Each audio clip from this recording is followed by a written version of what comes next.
L'image est forte, les dirigeants des pays du G7, silencieux au musée du mémorial de la paix d'Hiroshima, visite incontournable dans ce temple de la mémoire de la guerre avant d'entamer leurs travaux. Jacques Serret, vous êtes l'envoyé spécial d'Europe 1 au Japon. Ça y est, la première réunion du G7 a commencé dans un grand hôtel d'Hiroshima.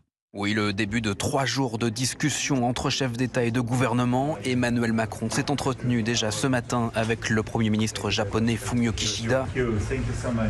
Écoutez, c'était juste avant le début de leurs échanges. Je tiens à féliciter le Japon pour la clarté depuis le début du conflit en Ukraine et de l'agression russe sur les positions qui ont été prises. Et je crois que ce G7 sera un moment d'unité et de poursuite de nos efforts dans ce contexte, mais des grandes crises internationales au sujet aussi d'énergie, de climat, d'intelligence artificielle et de coordination économique. Ce G7, je crois, arrive au bon moment. Vous l'entendez, les sujets sont nombreux, mais ce sont bien les sanctions contre la Russie qui occupent tous les esprits. Le secteur minier russe est notamment ciblé avec cette annonce du président du Conseil européen, Charles Michel.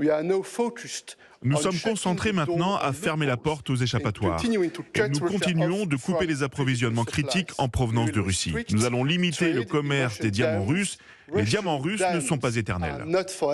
Objectif affiché, enrayer la capacité de la Russie à poursuivre sa guerre. L'Ukraine, dont le président Volodymyr Zelensky va venir ici en personne à Hiroshima, selon l'agence Bloomberg, alors qu'il était annoncé en visioconférence. Jacques Serret, envoyé spécial d'Europe 1 au Japon. Notez qu'avant le début des travaux, Londres a annoncé de nouvelles mesures visant le secteur minier russe, dont le commerce de diamants.